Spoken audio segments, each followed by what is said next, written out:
सत श्री अकाल, मैं अर्शदीप संधू न्यूज़ 18 पंजाब हरियाणा हिमाचल देख रहे दर्शकों का स्वागत है। 2 ਵਜੇ ਦੀਆਂ 5 ਵੱਡੀਆਂ ਖਬਰਾਂ ਲੈ ਕੇ ਹਾਜ਼ਰ ਹਾਂ। ਪਹਿਲੀ ਵੱਡੀ ਖਬਰ, ਪੰਜਵੀਂ ਵੱਡੀ ਖਬਰ ਇਸ ਬੁਲੇਟਿਨ ਦੀ, ਡਰੱਗ ਇੰਸਪੈਕਟਰ ਬਬਲੀਨ ਦੀ ਹਮਾਇਤ ਦੇ ਵਿੱਚ ਕੈਮਿਸਟ ਉਤਰ ਆਏ ਨੇ। ਅਜਨਾਲਾ ਦੇ ਕੈਮਿਸਟਾਂ ਨੇ ਮੀਟਿੰਗ ਕੀਤੀ ਹੈ ਤੇ ਕਿਹਾ ਹੈ ਕਿ ਬਬਲੀਨ ਨੂੰ ਜਾਣਬੁੱਝ ਕੇ ਫਸਾਇਆ ਜਾ ਰਿਹਾ ਹੈ। ਕੈਮਿਸਟਾਂ ਦਾ ਕਹਿਣਾ ਹੈ ਕਿ ਬਬਲੀਨ ਨੂੰ ਜਾਣਬੁੱਝ ਕੇ ਫਸਾਇਆ ਜਾ ਰਿਹਾ। ਅਜਨਾਲਾ ਦੇ ਕੈਮਿਸਟ ਨੇ ਜਿਨ੍ਹਾਂ ਦੇ ਵੱਲੋਂ ਮੀਟਿੰਗ ਕੀਤੀ ਗਈ ਹੈ ਬਬਲੀਨ ਦੇ ਹੱਕ ਦੇ ਵਿੱਚ। बबलीन ਨੂੰ ਵਿਜੀਲੈਂਸ ਨੇ गिरफ्तार किया है। रिश्वतखोरी के इल्जाम ने, भ्रिष्टाचार के इल्जाम ने, लेकिन कैमिस्टां का कहना है कि बबलीन के खिलाफ साजिश रची गई है। बबलीन ने कदे भी किसी कैमिस्ट तो पैसे नहीं मंगे। बबलीन ने हमेशा नशे के खिलाफ जंग लड़ी है। करप्शन के इल्जामां दे विच विजिलेंस ने बबलीन ਨੂੰ गिरफ्तार किया है, लेकिन हुण कैमिस्ट बबलीन की हमायत दे विच उतर आए ने। अजनाला के कैमिस्टां ने मीटिंग की है। मीटिंग करके कहा है कि बबलीन ਨੂੰ जानबूझ के फसाया जा रहा है। बबलीन ਨੂੰ साजिश के तहत फसाया जा रहा है। साजिश रची गई है बबलीन के खिलाफ। यह भी कहा कि बबलीन ने कदे किसी कोलों, किसी कैमिस्ट के कोलों पैसे नहीं मंगे, हमेशा नशे के खिलाफ लड़ाई लड़ी है। तो इस मामले दे विच एक नवा ट्विस्ट है। बबलीन की गिरफ्तारी हो चुकी है। भ्रिष्टाचार का पूरा मामला है, विजिलेंस ने गिरफ्तार किया है, लेकिन इस मामले च कैमिस्ट बबलीन के नाल खड़ते नजर आ रहे हैं। कह रहे हैं कि कदे भी किसी कैमिस्ट तो बबलीन ने रिश्वत की मंग नहीं की।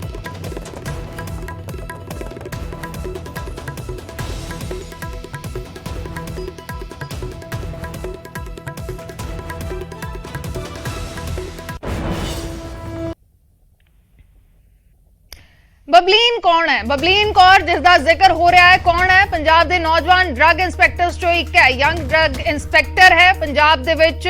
गुरदासपुर ते पठानकोट दे ड्रग इंस्पैक्टर है बबलीन, जिसनूं गिरफ्तार किया गया है विजिलेंस दे वल्लों, जिसका जिक्र हो रहा है। गुरदासपुर ते पठानकोट दी ड्रग इंस्पैक्टर है। रिश्वत लैण दा इल्जाम लग्या है। बबलीन दी रिश्वत लैण दे मामले च गिरफ्तारी हुई है।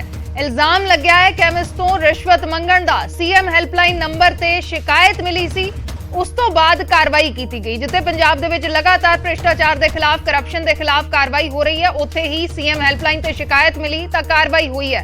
मैडिकल स्टोर संचालक नूं लाइसेंस देण दे बदले रिश्वत मंगण दे इल्जाम ने। बबलीन दे अधीन काम करन वाले दर्जा 4 मुलाजम नूं गिरफ्तार किया गया है। दर्जा 4 मुलाजम की निशानदेही ते ही बबलीन नूं गिरफ्तार किया गया है। उसे दे वल्लों बबलीन दा नाम लिया गया है। ते हुण इस मामले दे विच नवा ट्विस्ट।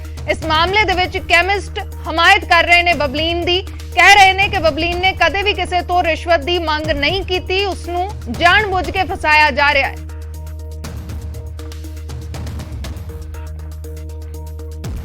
ते हुण इस बुलेटिन दी चौथी वड्डी खबर दा रुख करदे हां। अमृतसर पुलिस प्रशासन दे विच वड्डा फेरबदल होया है। 1138 पुलिस मुलाजमां दे तबादले किए गए ने। एक वड्डा फेरबदल, 1138 पुलिस मुलाजमां दे तबादले किए गए ने अमृतसर दे विच, यानी कि वक्खो वक्खरे थाणियां दे विच उन्हां नूं शिफ्ट कर दिता गया है। ड्यूटियां बदल दित्तियां गईयां ने। सिपाही तो लैके ASI तक दी दे जिहड़े मुलाजम ने उन्हां दी बदली की गई है। आम आदमी पार्टी दे MLAs ने सीएम नूं शिकायत की सी। सूत्रां दे हवाले दे नाल खबर है, शिकायत तो बाद मुलाजमां दे ट्रांसफर किए गए ने। इक्को थाणे दे विच ये मुलाजम लंबे समय तो तैनात सन।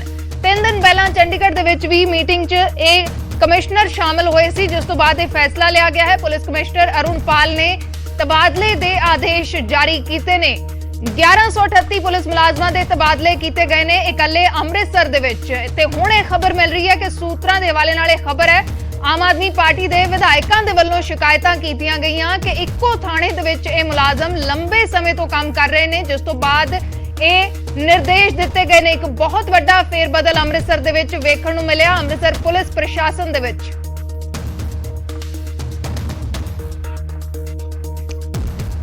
तीजी वड्डी खबर दा रुख करदे हां। फजिलका तो यह खबर है, फजिलका दे विच अग्निपथ स्कीम के खिलाफ प्रदर्शन होया। इस प्रदर्शन दे विच वड्डी गिणती च नौजवान सड़कों ते उतरे ने। अग्निपथ स्कीम का लगातार विरोध हो रहा है ते फजिलका दे विच एक वड्डा प्रदर्शन होया। वड्डी गिणती दे विच नौजवान सड़कों ते उतरे ने।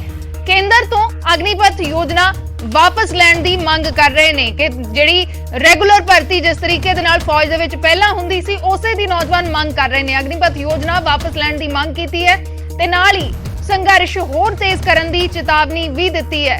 प्रदर्शन के दौरान पुलिस भी मुस्तैद रही है। फजिलका दे विच वड्डा प्रदर्शन होया। जो नौजवान फौज की भर्ती के लिए तैयारी कर रहे सन, उन्हां दे वल्लों प्रदर्शन किया गया है ते केंद्र तो ਅਗਨੀਪਥ ਯੋਜਨਾ ਵਾਪਸ ਲੈਣ ਦੀ ਮੰਗ ਕੀਤੀ ਹੈ।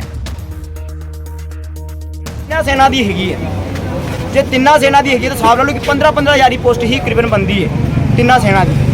अगर 15,000 वैकेंसी कली आर्मी दी है तो देख लो कि देश किड्डा वड्डा इंडिया किन्नियां स्टेटां ने।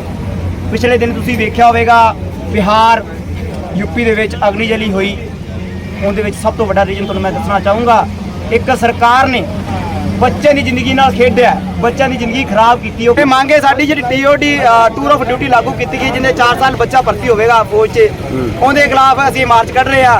और जो बच्चे का पेपर होना सी रद्द कर दिता गया, उनके खिलाफ केंद्र सरकार के खिलाफ मार्च कढ़ की मकसद ਨੂੰ ਲੈ ਕੇ ਜਿਹੜਾ ਪ੍ਰਦਰਸ਼ਨ ਕੀਤਾ ਗਿਆ ਸੀਗਾ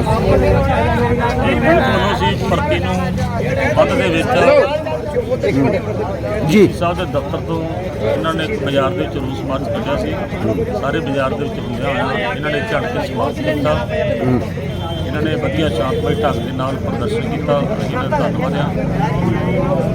ਬਾਕੀ ਤੁਹਾਡਾ ਮੀਡੀਆ ਦਾ ਵੈਸੇ ਧੰਨਵਾਦ। ਤੇ ਹੁਣ ਗੱਲ ਕਰਦੇ ਹਾਂ ਦੂਸਰੀ ਵੱਡੀ ਖਬਰ ਦਾ। ਪੰਜਾਬ ਪੁਲਿਸ ਦੀ ਚਿੱਠੀ ਤੇ ਸੰਗਰਾਮ ਛਿੜ ਗਿਆ ਹੈ। ਪੁਲਿਸ ਦੀ ਚਿੱਠੀ ਤੇ SGPC ਨੇ ਸਖਤ ਇਤਰਾਜ਼ ਜਤਾਇਆ ਹੈ।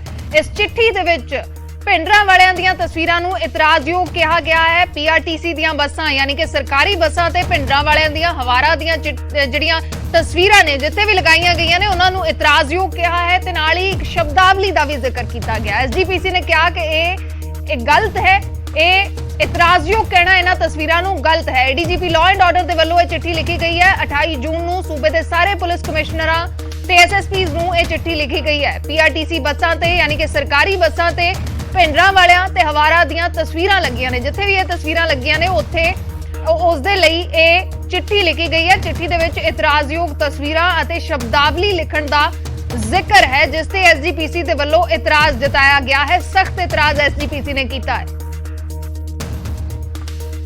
ਸਾਹਮਣੇ ਆਈ ਹੈ ਕਿ PRTC ਬੱਸਾਂ ਜਿਹੜੀਆਂ ਵਾ ਉਹਦੇ ਤੋਂ ਜਿਹੜੀਆਂ ਜਰਨੈਲ ਸਿੰਘ ਜੀ ਜਿਹੜੀਆਂ ਤਸਵੀਰਾਂ ਜਾਂ ਹੋਰ ਜੁਝਾਰੂ ਸਿੰਘਾਂ ਦੀਆਂ ਤਸਵੀਰਾਂ ਜਿਹੜੀਆਂ ਲਾਈਆਂ ਜਾ ਰਹੀਆਂ, ਕੋਈ ਵਿਭਾਗ ਵੱਲੋਂ ਇਸ ਤਰੀਕੇ ਦੀ ਕੋਈ ਚਿੱਠੀ ਜਾਰੀ ਕੀਤੀ ਨਹੀਂ, ਕੋਈ ਇਹੋ ਜੀ ਚਿੱਠੀ ਨਹੀਂ, ਨਾ ਤੇ ਕੋਈ ਮੇਰੀ ਨੌਲੇਜ 'ਚ ਤੇ ਨਾ ਕੋਈ ਇਹੋ ਜੀ ਚਿੱਠੀ ਆ। ਇਹ ਤੇ ਸਿਰਫ ਇਹ ਜਿਹੜੀਆਂ ਰਵਾਇਤੀ ਪਾਰਟੀਆਂ ਪ੍ਰੋਪੋਗੈਂਡੇ ਕਰਦੀਆਂ, ਜਾਣ ਬੁੱਝ ਕੇ ਗੁੰਮਰਾਹ ਕੁੰਨ ਪ੍ਰਚਾਰ ਕਰਨੇ। ਆ ਹੁਣ ਜਿਹੜੀ ਸੰਗਰੂਰ ਵਿਖੇ ਚੋਣ ਹੋਈ ਆ, ਜਿਮਨੀ ਚੋਣ ਹੋਈ ਆ, ਉਹਦੇ ਵਿੱਚ ਹੀ ਤੁਸੀਂ ਵੇਖ ਲਿਆ ਇਹਨਾਂ ਦੋਵਾਂ ਰਵਾਇਤੀ ਪਾਰਟੀਆਂ ਅਕਾਲੀ ਦਲ BJP ਦੀ ਵੀ ਵਿੱਚੇ ਗੱਲ ਕਰ ਲਓ, ਕਾਂਗਰਸ ਦੀ ਗੱਲ ਕਰ ਲਓ, ਇਹਨਾਂ ਦੀਆਂ ਜ਼ਮਾਨਤਾਂ ਜ਼ਬਤ ਹੋਈਆਂ। ਲੋਕ ਇਹਨਾਂ ਤੋਂ ਨਫ਼ਰਤ ਕਰਨ ਲੱਗ ਪਏ ਆ। ਇਹਨਾਂ ਦਾ ਵੋਟ ਬੈਂਕ ਵੇਖੋ ਕਿੱਥੇ ਆ ਗਿਆ, ਕਿੱਥੇ ਇਹ ਪਾਰਟੀਆਂ, ਕਿੱਥੇ ਰਾਜ ਕਰਨ ਵਾਲੀਆਂ ਪਾਰਟੀਆਂ, ਤੇ ਅੱਜ ਉਹਨਾਂ ਦੀਆਂ ਜ਼ਮਾਨਤਾਂ ਜ਼ਬਤ ਹੋ ਰਹੀਆਂ। ਤਾਂ ਹੁਣ ਰੁਕ ਕਰਦੇ ਹਾਂ ਪਹਿਲੀ ਵੱਡੀ ਖਬਰ ਦਾ। ਬਹੁਤ ਵੱਡੀ ਖਬਰ ਬਰਗਾੜੀ ਬੇਅਦਬੀ ਕੇਸ ਦੇ ਨਾਲ ਜੁੜੀ ਹੋਈ ਹੈ। CM ਭਗਵੰਤ ਮਾਨ ਨੇ ਬਰਗਾੜੀ ਕੇਸ ਦੀ ਰਿਪੋਰਟ ਸਿੱਖ ਆਗੂਆਂ ਨੂੰ ਸੌਂਪ ਦਿੱਤੀ ਹੈ। ਜਾਂਚ ਰਿਪੋਰਟ ਜੋ ਜਾਂਚ ਕੀਤੀ ਗਈ ਇਸ ਮਾਮਲੇ ਦੇ ਵਿੱਚ, ਉਹ ਜਾਂਚ ਰਿਪੋਰਟ CM ਭਗਵੰਤ ਮਾਨ ਨੇ ਸਿੱਖ ਆਗੂਆਂ ਨੂੰ ਸੌਂਪ ਦਿੱਤੀ ਹੈ। 2015 ਦੇ ਵਿੱਚ ਫਰੀਦਕੋਟ ਦੇ ਬਰਗਾੜੀ ਦੇ ਵਿੱਚ ਬੇਅਦਬੀ ਹੋਈ ਸੀ, ਇਸ ਦੀ ਜਾਂਚ ਕੀਤੀ ਜਾ ਰਹੀ ਹੈ। ਬਰਗਾੜੀ ਪਿੰਡ ਦੇ ਵਿੱਚੋਂ ਸ਼੍ਰੀ ਗੁਰੂ ਗ੍ਰੰਥ ਸਾਹਿਬ ਜੀ ਦੇ ਅੰਗ ਮਿਲੇ ਸਨ। ਤਾਂ ਇਸ ਮਾਮਲੇ ਦੀ ਜੋ ਜਾਂਚ ਹੋ ਰਹੀ ਹੈ, ਉਸ ਜਾਂਚ ਰਿਪੋਰਟ ਨੂੰ ਸਿੱਖ ਆਗੂਆਂ ਨੂੰ ਸੌਂਪ ਦਿੱਤਾ ਗਿਆ ਹੈ। ਗੁਰੂ ਗ੍ਰੰਥ ਸਾਹਿਬ ਜੀ ਦੇ ਅੰਗ ਮਿਲੇ ਸਨ। ਪਿੰਡ ਬੁਰਜ ਜਵਾਹਰ ਸਿੰਘ ਵਾਲਾ ਤੋਂ ਸਰੂਪ ਚੋਰੀ ਹੋਇਆ ਸੀ। 2015 ਦਾ ਇਹ ਪੂਰਾ ਮਾਮਲਾ ਹੈ, ਲਗਾਤਾਰ ਚਰਚਾ ਦੇ ਵਿੱਚ ਰਿਹਾ ਹੈ। ਰਾਜਨੀਤੀ ਦਾ ਸ਼ਿਕਾਰ ਵੀ ਇਹ ਮਾਮਲਾ ਹੁੰਦਾ ਰਿਹਾ ਹੈ। ਇਸ ਮਾਮਲੇ ਤੇ ਸਿਆਸਤ ਵੀ ਹੁੰਦੀ ਰਹੀ ਹੈ, ਇਲਜ਼ਾਮ ਲੱਗਦੇ ਰਹੇ ਨੇ ਤੇ ਹੁਣ ਇਸ ਮਾਮਲੇ ਦੇ ਵਿੱਚ ਜੋ ਜਾਂਚ ਹੋ ਰਹੀ ਸੀ, ਉਹ ਜਾਂਚ ਰਿਪੋਰਟ CM ਭਗਵੰਤ ਮਾਨ ਨੇ ਸਿੱਖ ਆਗੂਆਂ ਨੂੰ ਸੌਂਪ ਦਿੱਤੀ ਹੈ। ਵੱਡੀ ਖਬਰ ਬਰਗਾੜੀ ਬੇਅਦਬੀ ਮਾਮਲੇ ਦੇ ਨਾਲ ਜੁੜੀ ਹੋਈ। CM ਭਗਵੰਤ ਮਾਨ ਨੇ ਸਿੱਖ ਆਗੂਆਂ ਨੂੰ ਜਾਂਚ ਰਿਪੋਰਟ ਸੌਂਪੀ ਹੈ। 2015 ਦੇ ਵਿੱਚ ਫਰੀਦਕੋਟ ਦੇ ਬਰਗਾੜੀ ਦੇ ਵਿੱਚ ਬੇਅਦਬੀ ਹੋਈ ਸੀ। ਪਿੰਡ ਬੁਰਜ ਜਵਾਹਰ ਸਿੰਘ ਵਾਲਾ ਦੇ ਵਿੱਚੋਂ ਸਰੂਪ ਚੋਰੀ ਹੋਏ ਸਨ। ਸ਼੍ਰੀ ਗੁਰੂ ਗ੍ਰੰਥ ਸਾਹਿਬ ਜੀ ਦੇ ਅੰਗ ਮਿਲੇ ਸਨ। ਤਾਂ ਇਸ ਪੂਰੇ ਮਾਮਲੇ ਦੇ ਵਿੱਚ ਕੀ ਕੁਝ ਜਾਂਚ ਹੋਈ ਹੈ, ਉਹ ਜਾਂਚ ਰਿਪੋਰਟ ਸਿੱਖ ਆਗੂਆਂ ਨੂੰ ਸੌਂਪ ਦਿੱਤੀ ਗਈ ਹੈ।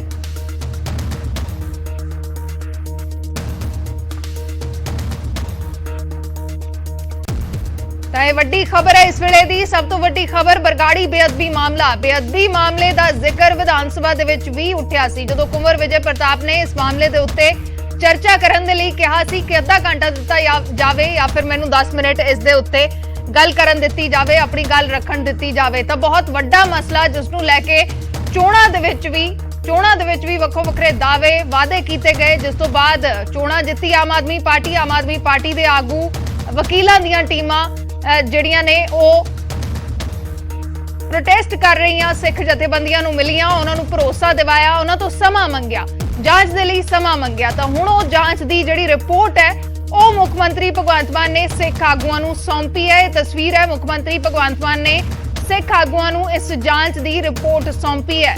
2015 ਦਾ ਇਹ ਪੂਰਾ ਮਾਮਲਾ ਹੈ। 2015 ਦੇ ਵਿੱਚ ਫਰੀਦਕੋਟ ਦੇ ਬਰਗਾੜੀ 'ਚ ਬੇਅਦਬੀ ਹੋਈ ਸੀ, ਉਸ ਦੀ ਜੋ ਹੁਣ ਤੱਕ ਜਾਂਚ ਹੋਈ ਹੈ ਉਹ ਜਾਂਚ ਰਿਪੋਰਟ ਮੁੱਖ ਮੰਤਰੀ ਭਗਵੰਤ ਮਾਨ ਨੇ ਸਿੱਖ ਆਗੂਆਂ ਨੂੰ ਸੌਂਪ ਦਿੱਤੀ ਹੈ।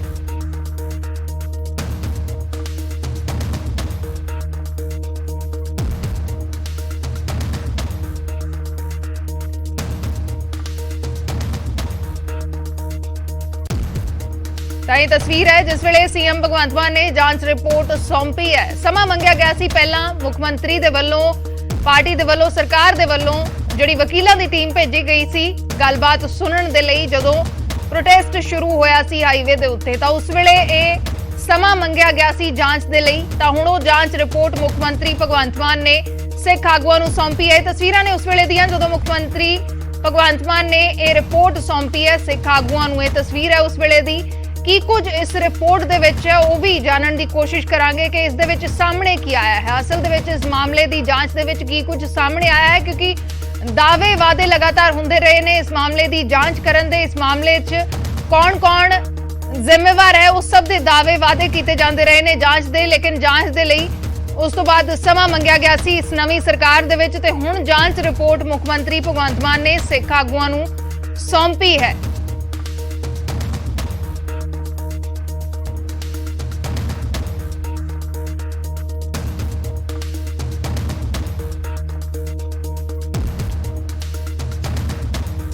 सीएम भगवंत मान ने रिपोर्ट सौंपी है, इस पूरे मामले की जांच रिपोर्ट सौंपी है। इस वेले पंकज कपाही साडे सहयोगी लाइव जुड़े हुए ने उन्हां शख्सियतां दे नाल जिन्हां दे नाल भगवंत मान मुख्यमंत्री पंजाब ने मुलाकात की है, जिन्हां नूं इह जांच रिपोर्ट सौंपी है।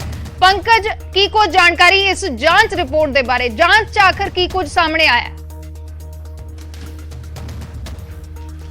देखो 2015 की यह घटना है, दो सरकारां जिहड़ियां वो बदल गई ने बेदबी मामले का इंसाफ दवांदे, लेकिन इंसाफ अजे तक मिल नहीं पाया। और ਹੁਣ ਜਿਹੜੀ SIT ਬਣੀ ਹੈ 2021 ਦੇ ਵਿੱਚ ਪਰਮਾਰ ਦੀ ਅਗਵਾਈ ਦੇ ਵਿੱਚ, ਪਰਮਾਰ ਹੋਰੀ ਅੱਜ ਮੁੱਖ ਮੰਤਰੀ ਨਿਵਾਸ ਦੇ ਵਿੱਚ ਮੌਜੂਦ ਸੀਗੇ। ਉਹਨਾਂ ਨੇ ਆਪਣੀ ਸਾਰੀ ਰਿਪੋਰਟ ਜਿਹੜੀ ਮੁੱਖ ਮੰਤਰੀ ਨੂੰ ਵੀ ਦਿੱਤੀ ਔਰ ਨਾਲ ਹੀ ਨਾਲ ਜਿਹੜੇ ਸਿੱਖ ਆਗੂ ਨੇ ਉਹਨਾਂ ਨੂੰ ਵੀ ਇਹ ਰਿਪੋਰਟ ਜਿਹੜੀ ਉਹ ਸਬਮਿਟ ਕੀਤੀ। ਔਰ ਮੇਰੇ ਨਾਲ ਅਮਰੀਕ ਸਿੰਘ ਅਜਨਾਲਾ ਸਾਹਿਬ ਨੇ, ਇਹਨਾਂ ਨਾਲ ਗੱਲਬਾਤ ਕਰ ਲੈਂਦੇ ਹਾਂ। ਇਹਨਾਂ ਲਈ ਮੁੱਖ ਮੰਤਰੀ ਸਾਹਿਬ ਨੂੰ ਤੁਸੀਂ ਮਿਲੇ, ਰਿਪੋਰਟ ਜਿਹੜੀ ਹੈ ਉਹ ਸੌਂਪ ਦਿੱਤੀ ਗਈ ਤੁਹਾਨੂੰ, ਹੁਣ ਤੱਕ SIT ਨੇ ਕੀ ਕੁਝ ਕੀਤਾ ਔਰ ਇਹ ਫਾਈਨਲ ਰਿਪੋਰਟ ਸਭ ਤੋਂ ਪਹਿਲਾਂ ਨਿਊਜ਼ 18 ਆਪਣੇ ਦਰਸ਼ਕਾਂ ਨਾਲ ਸਾਂਝੀ ਕਰ ਰਿਹਾ ਹੈ। ਫਾਈਨਲ ਇਨਵੈਸਟੀਗੇਸ਼ਨ ਰਿਪੋਰਟ ਇਨ ਬਰਗਾੜੀ ਕੇਸਿਸ। ਇਹ ਦੇਖੋ ਸੁਰਿੰਦਰਪਾਲ ਸਿੰਘ ਪਰਮਾਰ ਇਹਨਾਂ ਦੀ ਅਗਵਾਈ ਦੇ ਵਿੱਚ ਇੱਕ SIT ਬਣੀ ਸੀਗੀ ਔਰ ਉਹਨਾਂ ਨੇ ਫਾਈਨਲ ਰਿਪੋਰਟ ਜਿਹੜੀ ਹੈ ਉਹ ਹੁਣ ਸਿੱਖ ਆਗੂਆਂ ਨੂੰ ਦੇ ਦਿੱਤੀ। ਸਭ ਤੋਂ ਪਹਿਲਾਂ ਨਿਊਜ਼ 18 ਆਪਣੇ ਦਰਸ਼ਕਾਂ ਨੂੰ ਉਹ ਰਿਪੋਰਟ ਦੀ ਓਰੀਜਨਲ ਕਾਪੀ ਜਿਹੜੀ ਹੈ, ਫਾਈਨਲ ਕਾਪੀ ਜਿਹੜੀ ਉਹ ਸਾਂਝੀ ਕਰ ਰਿਹਾ ਵਾ। ਔਰ ਅਮਰੀਕ ਸਿੰਘ ਹੋਰਾਂ ਦੇ ਨਾਲ ਗੱਲਬਾਤ ਵੀ ਕਰ ਲੈਂਦੇ ਹਾਂ। ਬਾਬਾ ਜੀ, ਇਸ ਵੇਲੇ SIT ਦੇ ਜਿਹੜੇ ਚੀਫ ਨੇ ਉਹਨਾਂ ਨੇ ਤੁਹਾਨੂੰ ਸਾਰਾ ਬਰੀਫ ਵੀ ਕੀਤਾ ਕਿ ਇਨਵੈਸਟੀਗੇਸ਼ਨ ਕਿੱਥੋਂ ਤੱਕ ਕਿਵੇਂ ਚੱਲੀ, ਕਿਹੜੇ ਗ੍ਰਿਫਤਾਰ ਕਰ ਲਿੱਤੇ ਗਏ। ਇਸ ਫਾਈਨਲ ਇਨਵੈਸਟੀਗੇਸ਼ਨ ਰਿਪੋਰਟ ਨੂੰ ਤੁਸੀਂ ਕਿਸ ਤਰੀਕੇ ਦੇ ਨਾਲ ਦੇਖਦੇ ਹੋ? ਦੇਸ਼ਾਂ ਅਤੇ ਵਿਦੇਸ਼ਾਂ ਵਿੱਚ ਵਸਦੀਆਂ ਸਮੂਹ ਗੁਰੂ ਨਾਨਕ ਨਾਮ ਲੇਵਾ ਸੰਗਤਾਂ ਨੂੰ ਮੇਰੇ ਵੱਲੋਂ ਪਿਆਰ ਸਤਿਕਾਰ ਸਹਿਤ ਵਾਹਿਗੁਰੂ ਜੀ ਕਾ ਖਾਲਸਾ ਵਾਹਿਗੁਰੂ ਜੀ ਕੀ ਫਤਿਹ। 1 ਜੂਨ 2015 ਨੂੰ ਬੁਰਜ ਜਵਾਹਰ ਸਿੰਘ ਵਾਲੇ ਤੋਂ ਸ੍ਰੀ ਗੁਰੂ ਗ੍ਰੰਥ ਸਾਹਿਬ ਜੀ ਦੇ ਪਾਵਨ ਸਰੂਪ ਚੋਰੀ ਹੁੰਦੇ ਆ। ਬਾਦਲ ਸਰਕਾਰ ਦਾ ਸਮਾਂ ਸੀ, ਪਰ ਗੁਰੂ ਗ੍ਰੰਥ ਸਾਹਿਬ ਜੀ ਕਿੱਥੇ ਆ, ਉਹ ਦੋਸ਼ੀ ਕੌਣ ਆ? ਉਹਨਾਂ ਨੇ ਸਿੱਖ ਭਾਵਨਾ ਦੇ ਨਾਲ ਖਿਲਵਾੜ ਕੀਤਾ ਪਰ ਕਦਰ ਨਹੀਂ ਕੀਤੀ। ਬਾਦਲ ਸਰਕਾਰ ਦਾ ਸਮਾਂ ਲੰਘਿਆ, ਇਹ ਵਿਸ਼ਵਾਸ ਕੈਪਟਨ ਸਰਕਾਰ ਵੱਲੋਂ ਦਵਾਇਆ ਗਿਆ, ਪਰ ਕੈਪਟਨ ਸਰਕਾਰ ਨੇ ਵੀ ਗੋਂਗਲੂਆਂ ਦੇ ਨਾਲੋਂ ਮਿੱਟੀ ਝਾੜੀ। ਉਹਨੇ ਕੋਈ ਵੀ ਦੋਸ਼ੀ ਜਾਂ ਗੁਰੂ ਗ੍ਰੰਥ ਸਾਹਿਬ ਜੀ ਦੇ ਪਾਵਨ ਸਰੂਪ ਦੀ ਕੋਈ ਜਾਂਚ ਪੜਤਾਲ ਨਹੀਂ ਕੀਤੀ। ਜਦੋਂ ਕੈਪਟਨ ਸਰਕਾਰ ਦਾ ਸਮਾਂ ਲੰਘਦਾ ਅੱਗੇ ਭਗਵੰਤ ਮਾਨ ਦੀ ਸਰਕਾਰ ਆਉਂਦੀ ਆ ਜਾਂ ਇਹਨਾਂ ਤੋਂ ਪਿਛਲੇ ਸਮੇਂ ਦੇ ਵਿੱਚ ਸਰਕਾਰ ਵੱਲੋਂ ਇੱਕ ਕਮੇਟੀ ਬਣਾਈ ਗਈ ਸੀ। ਕਮੇਟੀ ਵੱਲੋਂ ਇਹ ਜਾਂਚ ਪੜਤਾਲ ਕੀਤੀ ਗਈ ਕਿ ਦੋਸ਼ੀ ਕੌਣ ਹੈ, ਗੁਰੂ ਗ੍ਰੰਥ ਸਾਹਿਬ ਦੀ ਪਾਵਨ ਸਰੂਪ ਕਿੱਥੇ ਆ।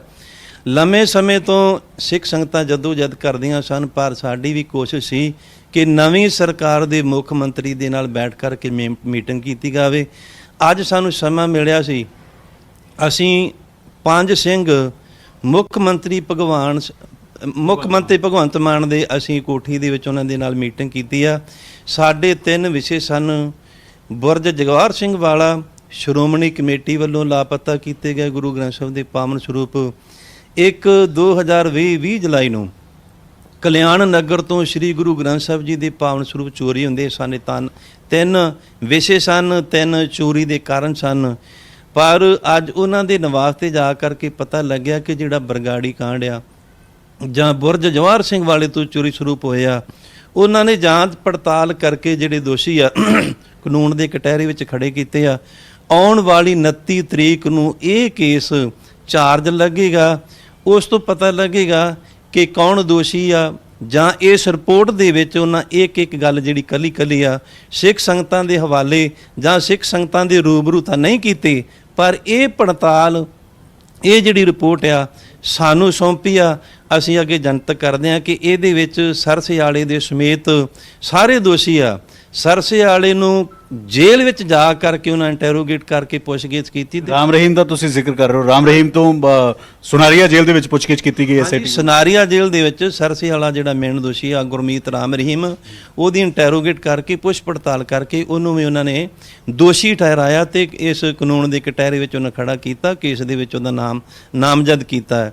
ਦੂਜੀ ਸਾਡੀ ਮੰਗ ਇਹ ਸੀ ਕਿ ਕਲਿਆਣ ਵਾਲਾ ਗੁਰੂ ਗ੍ਰੰਥ ਸਾਹਿਬ ਜਿਹੜਾ ਪਾਵਨ ਸਰੂਪ ਚੋਰੀ ਆ, ਉਹਦੇ ਬਾਰੇ ਉਹਨਾਂ ਨੇ ਸਾਨੂੰ ਵਿਸ਼ਵਾਸ ਦਵਾਇਆ, ਭਰੋਸਾ ਦਵਾਇਆ ਕਿ ਸਾਨੂੰ 90 ਦਿਨ ਦਾ ਸਮਾਂ ਦਿੱਤਾ ਜਾਵੇ। 3 ਮਹੀਨਿਆਂ ਦੇ ਅੰਦਰ ਅਸੀਂ ਦੋਸ਼ੀ ਕੌਣ ਆ, ਸਰੂਪ ਕਿੱਥੇ ਆ, ਜਾਂ ਗੁਰੂ ਗ੍ਰੰਥ ਸਾਹਿਬ ਨੂੰ ਚੋਰੀ ਕਰਨ ਵਾਲਾ ਚੋਰ ਕੌਣ ਆ, ਅਸੀਂ ਜ਼ਰੂਰ ਜਨਤਕ ਕਰਾਂਗੇ, ਸੰਗਤਾਂ ਦੇ ਰੂਬਰੂ ਜ਼ਰੂਰ ਕਰਾਂਗੇ। ਅਜਨਾਲਾ ਜੀ, ਇਸ ਰਿਪੋਰਟ ਦੇ ਵਿੱਚ ਕੀ ਕੁਝ ਅਹਿਮ ਤੱਥ ਨੇ? ਰਾਮ ਰਹੀਮ ਦਾ ਕੀ ਰੋਲ ਰਿਹਾ? ਰਾਮ ਰਹੀਮ ਦਾ ਇਸ ਪੂਰੇ ਮਾਮਲੇ ਦੇ ਵਿੱਚ ਕੀ ਰੋਲ ਰਿਹਾ? ਪੁੱਛਗਿੱਛ ਜ਼ਰੂਰ SIT ਵੱਲੋਂ ਕੀਤੀ ਗਈ। ਕੀ ਰਾਮ ਰਹੀਮ ਨੂੰ SIT ਨੇ ਆਰੋਪੀ ਬਣਾ ਲਿਆ? ਰਾਮ ਰਹੀਮ ਦੇ ਉੱਤੇ ਕੋਈ ਐਕਸ਼ਨ ਹੋਏਗਾ? ਰਾਮ ਰਹੀਮ ਤੋਂ ਪੁੱਛਗਿੱਛ ਤਾਂ ਹੋ ਚੁੱਕੀ ਹੈ, ਕੀ ਉਸ ਦੇ ਖਿਲਾਫ ਚਲਾਨ ਪੇਸ਼ ਕੀਤਾ ਜਾਏਗਾ? ਕੀ ਕੁਝ ਇਸ ਰਿਪੋਰਟ ਦੇ ਵਿੱਚ ਹੈ? ਜਿਹੜਾ ਉਹਨਾਂ ਨੇ ਸਾਨੂੰ ਦੱਸਿਆ ਕਿ ਰਾਮ ਰਹੀਮ ਦੋਸ਼ੀ ਆ, ਉਹਦੇ ਤੇ ਕੇਸ ਹੋਏਗਾ, ਜ਼ਰੂਰ ਉਹਨੂੰ ਕਾਨੂੰਨ ਦੇ ਕਟਹਿਰੇ ਵਿੱਚ ਖੜਾ ਕੀਤਾ ਜਾਵੇਗਾ। ਇਸ ਰਿਪੋਰਟ ਕਹਿੰਦੀ ਹੈ ਕਿ ਇਸ ਰਿਪੋਰਟ ਕਹਿੰਦੀ ਆ, ਉਹਨਾਂ ਨੇ ਆਪਣੀ ਜ਼ੁਬਾਨੀ ਵੀ ਸਾਨੂੰ ਦੱਸਿਆ ਤੇ ਇਸ ਰਿਪੋਰਟ ਦੇ ਵਿੱਚ ਪੂਰੀ ਤਾਂ ਮੈਂ ਅਜੇ ਤੱਕ ਪੜ੍ਹੀ ਨਹੀਂ, ਕਿਉਂਕਿ ਉਹਨਾਂ ਨੇ ਹੁਣੇ ਸਾਨੂੰ ਦਿੱਤੀ ਆ, ਪੜ੍ਹੀ ਤਾਂ ਨਹੀਂ, ਪੜ੍ਹਨ ਦਾ ਜੇ ਸਾਨੂੰ ਸਮਾਂ ਨਹੀਂ ਮਿਲਿਆ। ਉਹਨਾਂ ਦੇ ਦੱਸਣ ਮੁਤਾਬਕ ਜਿਹੜਾ ਰਾਮ ਰਹੀਮ ਦੋਸ਼ੀ ਆ ਉਹ ਕੇਸ ਦੇ ਵਿੱਚ ਨਾਮਜ਼ਦ ਕੀਤਾ ਗਿਆ। ਰਾਮ ਰਹੀਮ ਦਾ ਕੀ ਰੋਲ ਸੀਗਾ? ਰਾਮ ਰਹੀਮ ਨੇ ਇਨਫੋਰਮੇਸ਼ਨ ਇਸ ਤਰੀਕੇ ਨਾਲ ਕਿਹਾ ਸੀ ਕਿ ਇਹ ਸਾਰੀਆਂ ਚੀਜ਼ਾਂ ਕਰੋ, ਰਾਮ ਰਹੀਮ ਵੱਲੋਂ ਇਹ ਚੀਜ਼ ਕਰਵਾਏਗੀ। ਰਾਮ ਰਹੀਮ ਦਾ ਕੀ ਰੋਲ ਸੀਗਾ ਇਸ ਪੂਰੇ ਘਟਨਾ? ਵੇਖੋ, ਇਹ ਜਿਹੜੀ ਰਿਪੋਰਟ ਹੈ ਅਜੇ ਤੱਕ ਮੈਂ ਪੜ੍ਹੀ ਨਹੀਂ ਵੀ ਉਹਦਾ ਕੀ ਰੋਲ ਹੈ, ਇਹ ਆਪਾਂ ਪੜਾਂਗੇ ਤੇ ਫਿਰ ਪਤਾ ਲੱਗੇਗਾ। ਪਰ ਦੋਸ਼ੀ ਜ਼ਰੂਰ ਇਹਦੇ ਵਿੱਚ ਪਾਇਆ ਗਿਆ ਕਿ ਰਾਮ ਰਹੀਮ ਦੋਸ਼ੀ ਹੈ ਜੀ। ਰਾਮ ਰਹੀਮ ਦੇ ਉੱਤੇ ਹੁਣ ਸਰਕਾਰ ਐਕਸ਼ਨ ਲੈਣ ਜਾ ਰਹੀ ਹੈ ਜ਼ਰੂਰ ਜੀ। ਆਉਣ ਵਾਲੀ 29 ਤਰੀਕ ਨੂੰ ਇਹ ਕੋਰਟ ਦੇ ਵਿੱਚ ਕੇਸ ਚਾਰਜ ਲੱਗੇਗਾ। 29 ਤਰੀਕ ਨੂੰ ਇਹ ਜਿਹੜੀ ਫਾਈਨਲ ਇਨਵੈਸਟੀਗੇਸ਼ਨ ਰਿਪੋਰਟ ਹੈ, ਇਹ ਅਹਿਮ ਰਿਪੋਰਟ ਹੈ। ਇਹ ਸਭ ਤੋਂ ਪਹਿਲਾਂ ਨਿਊਜ਼ 18 ਆਪਣੇ ਦਰਸ਼ਕਾਂ ਦੇ ਨਾਲ ਸਾਂਝੀ ਕਰ ਰਿਹਾ ਹੈ ਕਿ ਸਭ ਤੋਂ ਵੱਡੀ ਰਿਪੋਰਟ ਔਰ ਇਸ ਪੂਰੇ ਮਾਮਲੇ ਦੇ ਵਿੱਚ ਜਿਹੜੀ SIT ਕਿਉਂਕਿ 2015 ਦਾ ਮਾਮਲਾ CBI ਕੋਲ ਵੀ ਪਹੁੰਚਿਆ, CBI ਕੋਲ ਪਹੁੰਚਿਆ, ਉਸ ਤੋਂ ਬਾਅਦ ਵਾਪਸ 2021 ਚ ਇਹ ਕੇਸ ਜਿਹੜੇ ਨੇ SIT ਨੂੰ ਦਿੱਤੇ ਗਏ। ਇਹ ਦੇਖੋ, ਫਾਈਨਲ ਇਨਵੈਸਟੀਗੇਸ਼ਨ ਰਿਪੋਰਟ ਇਨ ਬਰਗਾੜੀ ਕੇਸ ਇਹ ਸਬਮਿਟ ਕੀਤੀ ਗਈ ਹੈ। ਜਿਹੜੇ SIT ਦੇ ਇੰਚਾਰਜ ਨੇ ਉਹਨਾਂ ਦੇ ਵੱਲੋਂ, ਪਰਮਾਰ ਸਿੰਘ ਹੋਰਾਂ ਦੇ ਵੱਲੋਂ। ਔਰ ਇਹ ਰਿਪੋਰਟ ਕਿਸ ਤਰੀਕੇ ਦੇ ਨਾਲ ਹੈ, member of the SIT, associate member ਔਰ ਉਸ ਤੋਂ ਬਾਅਦ ਲੀਗਲ ਐਡਵਾਈਜ਼ਰ, ਇਹ ਰਿਪੋਰਟ ਕਿਸ ਤਰੀਕੇ ਦੀ ਹੈ? ਇਹ ਸਾਰੀ ਰਿਪੋਰਟ ਦੇ ਵਿੱਚ ਕੀ ਕੁਝ ਹੈ? ਇਸ ਦੇ ਵਿੱਚ ਉਹਨਾਂ ਪੁਰਾਣੇ ਕੇਸਾਂ ਦਾ ਜ਼ਿਕਰ ਕੀਤਾ ਗਿਆ ਜਿਹੜੇ ਕੋਰਟ ਦੇ ਵਿੱਚ ਨੇ। ਕਾਪੀ FIR ਨੰਬਰ 63 2015 ਜਿਹੜੀ ਬਾਜਾਖਾਨਾ ਦੇ ਵਿੱਚ ਹੋਈ ਸੀ ਦਰਜ, ਉਸ ਦਾ ਜ਼ਿਕਰ ਕੀਤਾ ਗਿਆ। FIR ਚਾਰਜਸ਼ੀਟ ਜਿਹੜੀ FIR ਨੰਬਰ 63 2015 ਦੇ ਵਿੱਚ ਬਾਜਾਖਾਨਾ 'ਚ ਦਰਜ ਕੀਤੀ ਗਈ ਸੀ, ਉਸ ਦਾ ਜ਼ਿਕਰ ਕੀਤਾ ਗਿਆ। ਉਸ ਤੋਂ ਬਾਅਦ ਬਾਜਾਖਾਨਾ ਦੇ ਵਿੱਚ ਜਿਹੜੇ ਮਾਮਲੇ ਦਰਜ ਹੋਏ ਆ, ਫਿਰ ਉਸ ਤੋਂ ਬਾਅਦ ਨਵੀਂ SIT ਜਿਹੜੀ ਬਣਾ ਦਿੱਤੀ ਗਈ, ਉਸ ਦਾ ਜ਼ਿਕਰ ਕੀਤਾ ਗਿਆ। ਜਿਹੜੀ ਐਡਵਰਟਾਈਜ਼ਮੈਂਟ ਨਿਊਜ਼ਪੇਪਰਾਂ 'ਚ ਦਿੱਤੀ ਗਈ ਸੀ, ਉਸ ਦਾ ਜ਼ਿਕਰ ਕੀਤਾ ਗਿਆ। ਇਹ ਸਾਰੀ ਡਿਟੇਲ ਹੈ ਇਸ SIT ਦੀ ਫਾਈਨਲ ਇਨਵੈਸਟੀਗੇਸ਼ਨ ਰਿਪੋਰਟ ਦੇ ਵਿੱਚ। ਹਰੇਕ ਉਹ ਚੀਜ਼ ਹੈ, ਹਰੇਕ ਉਹ ਤੱਥ ਹੈ ਜਿਹੜਾ ਇਨਵੈਸਟੀਗੇਟ ਕੀਤਾ ਗਿਆ, ਜਿਹੜੀ ਜਾਂਚ ਕੀਤੀ ਗਈ ਹੈ। ਔਰ ਇਸ ਦੀ ਸ਼ੁਰੂਆਤ ਜਿਹੜੀ ਹੈ, ਇਸ ਦੀ ਸ਼ੁਰੂਆਤ ਦੇਖੋ, final report of special investigation team Bargari cases, ਇਸ ਦਾ ਜ਼ਿਕਰ ਕੀਤਾ ਗਿਆ ਹੈ। ਇਹ ਇਸ ਕਮੇਟੀ ਕਿਉਂਕਿ 2021 ਚ ਬਣਾਈ ਗਈ ਸੀ, ਉਸ ਦਾ ਜ਼ਿਕਰ ਕੀਤਾ ਗਿਆ। ਔਰ ਉਸ ਤੋਂ ਬਾਅਦ ਕੱਲੇ ਪੇਜ ਦਾ ਜ਼ਿਕਰ ਹੈ। ਔਰ ਅਜਨਾਲਾ ਜੀ ਹੋਰੀ ਦੱਸ ਰਹੇ ਨੇ ਕਿ ਰਾਮ ਰਹੀਮ ਨੂੰ ਦੋਸ਼ੀ ਇਹ ਰਿਪੋਰਟ ਜਿਹੜੀ ਉਹ ਕਹਿੰਦੀ ਹੈ, ਔਰ ਇਹ ਰਿਪੋਰਟ ਜਿਹੜੀ ਹੈ ਪੰਜਾਬੀ 'ਚ ਵੀ ਹੈ ਔਰ ਇੰਗਲਿਸ਼ ਦੇ ਵਿੱਚ ਵੀ ਇਸ ਦੇ ਵਿੱਚ ਜ਼ਿਕਰ ਕੀਤਾ ਗਿਆ। ਰਾਮ ਰਹੀਮ ਤੋਂ ਪੁੱਛਗਿੱਛ ਹੋ ਗਈ, ਇਸ ਦੇ ਵਿੱਚ ਜ਼ਿਕਰ ਹਾਈ ਕੋਰਟ ਦੇ ਉਹਨਾਂ ਕੇਸਾਂ ਦਾ ਕੀਤਾ ਗਿਆ ਜਿਹੜੀ 19/7/2021 ਨੂੰ ਪੂਰਾ ਮਾਮਲਾ ਜਿਹੜਾ ਵਾ ਕੋਰਟ ਦੇ ਸਾਹਮਣੇ ਲੱਗਾ ਗਿਆ ਸੀਗਾ। ਤਾਂ ਇੱਕ ਲੰਬੀ ਚੌੜੀ ਹੈ ਔਰ ਕਰੀਬ ਇਹ ਰਿਪੋਰਟ ਨੂੰ ਦੇਖਿਆ ਜਾਵੇ ਤਾਂ 467 ਪੰਨੇ ਨੇ। 467 ਪੰਨਿਆਂ ਦੀ ਇਹ ਰਿਪੋਰਟ ਹੈ। ਨਿਊਜ਼ 18 ਦਿਖਾ ਰਿਹਾ ਹੈ ਕਿ ਕਿਸ ਤਰੀਕੇ ਦੇ ਨਾਲ SIT ਨੇ ਆਪਣੀ ਫਾਈਨਲ ਰਿਪੋਰਟ ਜਿਹੜੀ ਹੈ ਉਹ ਸਬਮਿਟ ਕਰ ਦਿੱਤੀ ਹੈ। ਔਰ ਅਜਨਾਲਾ ਜੀ ਹੋਰਾਂ ਨਾਲ ਗੱਲਬਾਤ ਕਰ ਲੈਂਦੇ ਹਾਂ। ਤੁਸੀਂ ਇਸ ਰਿਪੋਰਟ ਨੂੰ ਲੈ ਕੇ ਸੰਤੁਸ਼ਟ ਹੋ ਜੋ ਤੁਹਾਨੂੰ ਮੁੱਖ ਮੰਤਰੀ ਨੇ ਜਾਣਕਾਰੀ ਦਿੱਤੀ, ਜੋ ਤੁਹਾਨੂੰ ਜਿਹੜੇ ਉੱਥੇ ਪੁਲਿਸ ਦੇ ਆਫੀਸਰ ਸੀ, ਚਾਹੇ ਪਰਮਾਰ ਹੋਰੀ ਹੋਣ ਚਾਹੇ ਗੌਰਵ ਯਾਦਵ ਹੋਰੀ ਹੋਣ, ਤੁਸੀਂ ਇਸ ਰਿਪੋਰਟ ਨੂੰ ਲੈ ਕੇ ਸੈਟੀਸਫਾਈ ਹੋ? ਜੇ ਕਨਕਲੂਜਨ ਇਸ ਪੂਰੀ ਰਿਪੋਰਟ ਦੇ ਵਿੱਚ ਮੁੱਖ ਮੰਤਰੀ ਨੇ ਜਾਂ ਫਿਰ ਪਰਮਾਰ ਹੋਰਾਂ ਦੇ ਵੱਲੋਂ ਦਿੱਤਾ ਗਿਆ ਹੋਵੇ? ਵੇਖੋ, ਜੋ ਉੱਥੇ ਮੁੱਖ ਮੰਤਰੀ ਤੇ ਜਾਂ ਪਰਮਾਰ ਵੱਲੋਂ ਸਾਨੂੰ ਦੱਸਿਆ ਗਿਆ ਨਾ, ਉਹਨਾਂ ਦੀਆਂ ਗੱਲਾਂ ਤੇ ਵਿਸ਼ਵਾਸ ਕਰਨਾ ਪਊਗਾ। ਅੱਗੇ ਕੋਰਟ ਦੇ ਵਿੱਚ ਉਹਨਾਂ ਨੇ ਕੀ ਕੁਝ ਕਿਹਾ? ਉਹਨਾਂ ਨੇ ਇਹੀ ਕਿਹਾ ਸੀ ਵੀ ਜੋ ਸਾਡੀ ਜਾਂਚ ਪੜਤਾਲ ਸੀ, ਜੋ ਸਿੱਖ ਭਾਵਨਾ ਸਨ, ਅਸੀਂ ਕਦਰ ਕਰਦੇ ਹੋਏ ਤਹਿ ਤੱਕ ਜਾ ਕਰਕੇ ਦੋਸ਼ੀ ਕੌਣ ਆ, ਗੁਰੂ ਗ੍ਰੰਥ ਸਾਹਿਬ ਦੇ ਪਾਵਨ ਸਰੂਪ ਚੋਰੀ ਕਿਹਨੇ ਕੀਤੀ ਆ, ਕਿਸ ਤਰ੍ਹਾਂ ਲੈ ਕੇ ਗਏ ਆ, ਅੱਗੇ ਉਹਨਾਂ ਨੇ ਖੁਰਦਬੁਰਦ ਕਿੱਥੇ ਕੀਤੇ ਆ, ਕਿਸ ਵਹੀਕਲ ਤੇ ਲੈ ਕੇ ਗਏ ਆ, ਕਿਸ ਵਸਤੂ ਦੇ ਵਿੱਚੋਂ ਰੱਖ ਕੇ ਲੈ ਕੇ ਗਏ ਆ, ਉਹਨਾਂ ਸਾਰਾ ਸਾਨੂੰ ਵਿਸਥਾਰ ਦੇ ਨਾਲ ਦੱਸਿਆ। ਤੇ ਬਾਕੀ ਜੇ ਕਿਸੇ ਨੂੰ ਕਿਸੇ ਗੱਲ ਦਾ ਕੋਈ ਸ਼ੰਕਾ ਹੋਵੇ, ਇਹ ਰਿਪੋਰਟ ਸਾਡੇ ਕੋਲ ਆ, ਇਹਦੀ ਕਾਪੀ ਕਰਾ ਕੇ ਕੋਈ ਵੀ ਸਿੱਖ ਜਾਂ ਜਥੇਬੰਦੀ ਜਿਨ੍ਹਾਂ ਨੇ ਤਸੱਲੀ ਕਰਨੀ ਉਹ ਪੜ੍ਹ ਸਕਦੀ ਹੈ। ਅੱਛਾ, ਗੁਰੂ ਸਾਹਿਬ ਦੀ ਜਿਹੜੀ ਸਰੂਪਾਂ ਦੀ ਬੇਅਦਬੀ ਹੋਈ ਸੀ ਉਹ ਅੰਗ ਤਾਂ ਮਿਲ ਗਏ, ਲੇਕਿਨ ਉਹ ਸਰੂਪ ਕਿੱਥੇ ਨੇ? ਉਹ ਇਸ ਰਿਪੋਰਟ 'ਚ ਦੱਸਦੇ ਕਿ ਸਰੂਪ ਕਿੱਥੇ ਨੇ, ਕਿਸ ਦੇ ਕੋਲ ਨੇ? ਇਹ ਰਿਪੋਰਟ ਦੱਸਦੀ? ਹਾਂਜੀ, ਇਹਦੇ ਵਿੱਚ ਉਹਨਾਂ ਨੇ ਦੱਸਿਆ ਵੀ ਉਹ ਸਰੂਪ ਜਿਹੜੇ ਬਚਦੇ ਅੰਗ ਸੀ ਉਹ ਕਿੱਥੇ ਆ। ਇਹਦੇ ਵਿੱਚ ਉਹਨਾਂ ਨੇ ਉਹਨਾਂ ਦਾ ਵੇਰਵਾ ਦੱਸਿਆ। ਔਰ ਉਹ ਕਿੱਥੇ ਨੇ ਸਰੂਪ? ਉਹਨਾਂ ਦੇ ਦੱਸਣ ਮੁਤਾਬਕ ਉਹਨਾਂ ਨੇ ਪਾੜ ਕਰਕੇ ਗੰਦੇ ਨਾਲੇ ਵਿੱਚ ਸੁੱਟ ਦਿੱਤੇ। ਉੱਥੋਂ ਲੱਭਣੇ ਬਹੁਤ ਮੁਸ਼ਕਲ ਨੇ ਜੀ। ਅੱਛਾ, ਗੰਦੇ ਨਾਲੇ ਦੇ ਵਿੱਚ ਉਹਨਾਂ ਨੇ ਸੁੱਟ ਦਿੱਤੇ ਆ, ਪਰ ਉੱਥੋਂ ਉਹਨਾਂ ਦੀ ਭਾਲ ਕਰਨੀ ਜਿਹੜੀ ਆ ਉਹ ਬਹੁਤ ਜ਼ਿਆਦਾ ਮੁਸ਼ਕਲ ਆ ਉਹਨਾਂ ਦੇ ਦੱਸਣ ਮੁਤਾਬਕ। ਇਸ ਪੂਰੇ ਘਟਨਾਕ੍ਰਮ ਦੇ ਵਿੱਚ ਰਾਮ ਰਹੀਮ ਨੂੰ ਦੋਸ਼ੀ ਬਣਾਇਆ ਜਾ ਰਿਹਾ ਕਿ ਉਹ ਮਾਸਟਰਮਾਈਂਡ ਸੀਗਾ, ਕਿ ਉਹ ਮਾਸਟਰਮਾਈਂਡ ਵੀ ਇਸ ਰਿਪੋਰਟ 'ਚ ਬਣਾਇਆ ਗਿਆ ਉਸਨੂੰ, ਜਾਂ ਕੀ ਕੁਝ ਉਸ ਦਾ ਰੋਲ ਸੀ? ਇਹਦੇ ਬਾਰੇ ਤੇ ਮੈਨੂੰ ਪੂਰੀ ਜਾਣਕਾਰੀ ਨਹੀਂ ਵੀ ਉਹ ਮੇਨ ਕਰਤਾ ਤਰਤਾ ਜਾਂ ਉਹ ਸਾਰਿਆਂ ਦੀ ਸਹਿਮਤੀ ਦੇ ਨਾਲ ਹੋਇਆ। ਇਹ ਰਿਪੋਰਟ ਪੜਾਂਗੇ ਤੇ ਫਿਰ ਅਸੀਂ ਅਸਲੀਅਤ ਗੱਲ ਦੱਸ ਸਕਦੇ ਹਾਂ। ਮੁੱਖ ਮੰਤਰੀ ਨੇ ਹੋਰ ਕੀ ਦੱਸਿਆ ਕਿ ਕਿੱਦਾਂ ਕੀ ਕੁਝ ਹੋਇਆ, ਕੀ ਕੁਝ SIT ਦੇ ਮੁਖੀ ਪਰਮਾਰ ਵੱਲੋਂ ਇਸ ਮੁਤਲਕ ਜਾਣਕਾਰੀ ਦਿੱਤੀ ਗਈ? ਇਹੀ ਜਿਹੜੀ ਮੈਂ ਤੁਹਾਡੇ ਨਾਲ ਮੀਡੀਆ ਦੇ ਰਾਹੀਂ ਸੰਗਤਾਂ ਨਾਲ ਸਾਂਝੀ ਕੀਤੀ ਹੈ ਨਾ, ਭਈ ਜਿੰਨੇ ਵੀ ਸਾਨੂੰ ਇਸ ਕੇਸ ਦੇ ਵਿੱਚ ਦੋਸ਼ੀ ਪਾਏ ਗਏ ਆ ਉਹਨਾਂ ਤੇ ਅਸੀਂ ਜਾਂਚ ਪੜਤਾਲ ਕੀਤੀ, ਇੰਟਰੋਗੇਟ ਵੀ ਕੀਤਾ ਤੇ ਉਹਨਾਂ ਨੂੰ ਕੇਸ ਦੇ ਵਿੱਚ ਉਹਨਾਂ ਦੇ ਨਾਂ ਦਰਜ ਕੀਤੇ ਆ। ਬਾਕੀ ਜਿਹੜੀ ਮੁੱਖ ਮੰਤਰੀ ਦੀ ਗੱਲ ਆ, ਪਰਮਾਰ ਨੇ ਸਾਰਿਆਂ ਦੇ ਸਾਹਮਣੇ ਸਾਰਿਆਂ ਦੇ ਨਾਲ ਸਾਂਝੀ ਕੀਤੀ ਆ। ਉਹ ਜਿਹੜੀ ਰਿਪੋਰਟ ਆ ਮੁੱਖ ਮੰਤਰੀ ਦੇ ਸਾਹਮਣੇ ਸਾਰਿਆਂ ਦੇ ਸਾਨੂੰ ਉਹਨਾਂ ਨੇ ਸੌਂਪੀ ਆ ਜੀ। ਇਹ ਤੁਸੀਂ ਇਸ ਰਿਪੋਰਟ ਨੂੰ ਲੈ ਕੇ ਸੰਤੁਸ਼ਟ ਹੋ? ਹੁਣ ਤੱਕ ਦੀ SIT ਦੀ ਕਾਰਗੁਜ਼ਾਰੀ ਨੂੰ ਲੈ ਕੇ ਸੰਤੁਸ਼ਟ ਹੋ? ਵੇਖੋ, ਜੋ ਉਹਨਾਂ ਨੇ ਸਾਡੇ ਨਾਲ ਸਾਂਝਾ ਕੀਤਾ ਜਾਂ ਰਿਪੋਰਟ ਦੇ ਵਿੱਚ ਜੋ ਲਿਖਿਆ ਸਾਨੂੰ ਦੱਸਿਆ, ਮੌਕੇ ਦੇ ਅਨੁਸਾਰ ਜੋ ਉਹਨਾਂ ਨੇ ਦੱਸਿਆ ਉਹਦੇ ਅਨੁਸਾਰ ਅਸੀਂ ਬਿਲਕੁਲ ਸੰਤੁਸ਼ਟ ਹਾਂ। ਹੁਣ ਲੱਗਦਾ ਹੈ ਕਿ ਇਹ ਸਰਕਾਰ ਐਕਸ਼ਨ ਲੇਗੀ, ਔਰ ਸਰਕਾਰ ਨੇ ਦੱਸਿਆ ਕਿ ਹੁਣ ਤੱਕ ਕਿੰਨੀਆਂ ਗ੍ਰਿਫਤਾਰੀਆਂ ਇਸ ਪੂਰੇ ਮਾਮਲੇ ਦੇ ਵਿੱਚ ਹੋਈਆਂ? ਉਹਨਾਂ ਇਹ ਦੱਸਿਆ ਵੀ ਤਕਰੀਬਨ ਦੋਸ਼ੀ ਜਿਹੜੇ ਇਸ ਘਟਨਾ ਦੇ ਨਾਲ ਸੰਬੰਧਿਤ ਆ ਉਹ ਸਾਰੇ ਗ੍ਰਿਫਤਾਰ ਹੋ ਗਏ ਆ। ਬਾਕੀ 3 ਬੰਦੇ ਜਿਹੜੇ ਆ ਉਹ PO ਆ, ਉਹਨਾਂ ਦੀ ਅਜੇ ਗ੍ਰਿਫਤਾਰੀ ਬਾਕੀ ਆ। 3 ਬੰਦੇ ਆ ਉਹ PO ਆ, ਕੋਰਟ ਨੇ ਉਹਨਾਂ ਨੂੰ PO ਕਰਾਰ ਦਿੱਤਾ। ਉਹਨਾਂ ਦੀ ਗ੍ਰਿਫਤਾਰੀ ਅਜੇ 3 ਬੰਦਿਆਂ ਦੀ ਬਾਕੀ ਆ। ਉਹ ਕਿੱਥੋਂ ਦੇ ਰਹਿਣ ਵਾਲੇ, ਉਹਨਾਂ ਦਾ ਕੀ ਰੋਲ ਸੀਗਾ? ਉਹ ਵੀ ਮੇਨ ਇਸੇ ਘਟਨਾ ਦੇ ਨਾਲ ਸੰਬੰਧਿਤ ਆ ਜੀ। ਇਹ ਸਾਰੀ ਰਿਪੋਰਟ ਬੇਅਦਬੀ ਨੂੰ ਲੈ ਕੇ ਹੈ ਜਾਂ ਬੇਅਦਬੀ ਤੋਂ ਬਾਅਦ ਜਿਹੜਾ ਧਰਨਾ ਦਿੱਤਾ ਗਿਆ, ਫਿਰ ਗੋਲੀਆਂ ਚੱਲੀਆਂ, ਗੋਲੀਆਂ ਚਲਾਉਣ ਵਾਲੇ ਕੌਣ ਲੋਕ ਸੀ, ਗੋਲੀਆਂ ਚਲਾਉਣ ਦੇ ਹੁਕਮ ਕਿੰਨੇ ਦਿੱਤੇ ਸੀ, ਇਹ ਵੀ ਇਸ ਰਿਪੋਰਟ ਦਾ ਪਾਰਟ ਹੈ ਜਾਂ ਇਹ ਰਿਪੋਰਟ ਸਿਰਫ ਬੇਅਦਬੀ ਨੂੰ ਲੈ ਕੇ ਜਿਹੜੀ ਦਿੱਤੀ ਗਈ? ਨਹੀਂ, ਇਹ ਸਿਰਫ ਤੇ ਸਿਰਫ ਬੇਅਦਬੀ ਦੇ ਸਬੰਧ ਵਿੱਚ ਆ। ਜਿਹੜੇ ਸਿੰਘ ਸ਼ਹੀਦ ਹੁੰਦੇ ਆ ਜਾਂ ਧਰਨੇ ਦੇ ਵਿੱਚ ਕੀ ਕਾਰਗੁਜ਼ਾਰੀ ਪੁਲਿਸ ਪ੍ਰਸ਼ਾਸਨ ਦੀ ਹੁੰਦੀ ਆ ਉਹਦੇ ਨਾਲ ਨਹੀਂ, ਇਹ ਇਕੱਲੀ ਬੇਅਦਬੀ ਦੇ ਸਬੰਧ ਵਿੱਚ ਬਣਾਈ ਗਈ ਜੀ। ਇਹ ਪੂਰਾ ਘਟਨਾਕ੍ਰਮ ਕਿਵੇਂ ਵਾਪਰਿਆ? ਇਹ ਇਨਵੈਸਟੀਗੇਸ਼ਨ ਕੀਤੀ ਗਈ ਕਿ ਪਹਿਲਾਂ ਸਰੂਪ ਚੋਰੀ ਹੋ ਗਏ, ਪੋਸਟਰ ਇੱਕ ਇਤਰਾਜ਼ਯੋਗ ਪੋਸਟਰ ਜਿਹੜੇ ਉਹ ਉਸ ਤੋਂ ਬਾਅਦ ਲੱਗ ਜਾਂਦੇ ਨੇ, ਉਸ ਤੋਂ ਬਾਅਦ ਸਰੂਪ ਦੇ ਜਿਹੜੇ ਅੰਗ ਮਿਲਦੇ ਨੇ, ਔਰ ਇਹ ਕਿੰਨਾ ਵੱਲੋਂ ਪੋਸਟਰ ਇਤਰਾਜ਼ਯੋਗ ਲਗਾਏ ਗਏ ਸੀਗੇ? ਇਹ ਪੋਸਟਰ ਲਗਾਉਣ ਦੀ ਵਜ੍ਹਾ ਕੀ ਸੀਗੀ? ਕਿ ਉਸ ਵੇਲੇ ਮਾਹੌਲ ਖਰਾਬ ਕਰਨ ਦੀ ਕੋਸ਼ਿਸ਼ ਸੀ? ਕੀ ਕੁਝ ਇਸ ਰਿਪੋਰਟ ਦੇ ਵਿੱਚ ਤੁਹਾਨੂੰ ਦੱਸਿਆ ਗਿਆ? ਨੇ ਦੱਸਿਆ ਤਾਂ ਉਹਨਾਂ ਨੇ ਪੋਸਟਰਾਂ ਬਾਰੇ ਵੀ ਆ, ਉਹ ਲਾਉਣ ਵਾਲੇ ਬੰਦੇ ਕੌਣ ਸਨ, ਉਹਨਾਂ ਦਾ ਮੇਨ ਲਾਉਣ ਦਾ ਕਾਰਨ ਕੀ ਸੀ, ਉਹਦੇ ਬਾਰੇ ਉਹਨੇ ਦੱਸਿਆ। ਪਰ ਅਜੇ ਮੈਨੂੰ ਉਹਨਾਂ ਦੇ ਨਾਂ, ਪਿੰਡ, ਕਿੱਥੋਂ ਦੇ ਰਹਿਣ ਵਾਲੇ ਸਨ, ਉਹ ਪੂਰਾ ਯਾਦ ਨਹੀਂ ਮੈਨੂੰ। ਪੁਲਿਸ ਦੀ ਇਨਵੈਸਟੀਗੇਸ਼ਨ ਵੱਖ-ਵੱਖ ਬਣੀ, ਦੋ ਸਰਕਾਰਾਂ ਚਲੇ ਗਈਆਂ। ਪਹਿਲਾਂ ਅਕਾਲੀ ਸਰਕਾਰ ਸੀ ਉਸ ਵੇਲੇ 2015 ਚ, ਫਿਰ ਕਾਂਗਰਸ ਸਰਕਾਰ ਆਈ। ਕਾਂਗਰਸ ਦੀ ਸਰਕਾਰ ਵੀ 5 ਸਾਲ ਇਹ ਦਾਅਵਾ ਕਰਦੀ ਰਹੀ ਕਿ ਅਸੀਂ ਇਨਸਾਫ ਦਿਵਾਵਾਂਗੇ, ਅਸੀਂ ਇਨਸਾਫ ਦਿਵਾਵਾਂਗੇ। ਦੋਵਾਂ ਸਰਕਾਰਾਂ ਨੂੰ ਔਰ ਮੌਜੂਦਾ ਸਰਕਾਰ, ਤਿੰਨਾਂ ਸਰਕਾਰਾਂ ਨੂੰ ਕਿਵੇਂ ਦੇਖਦੇ ਹੋ ਤੁਸੀਂ? ਵੇਖੋ, ਜਿਹੜੀ ਬਾਦਲ ਪਰਿਵਾਰ ਦੀ ਸਰਕਾਰ ਆ, ਇਹਦੇ ਬਾਰੇ ਸਾਰਿਆਂ ਨੂੰ ਪਤਾ ਹੈ ਕਿ 4 ਪੀੜ੍ਹੀਆਂ ਤੋਂ ਸਿੱਖ ਕੌਮ ਨਾਲ, ਪੰਥ ਨਾਲ, ਪੰਜਾਬ ਨਾਲ ਗਦਾਰੀ ਕਰਦੀ ਆਈ ਆ।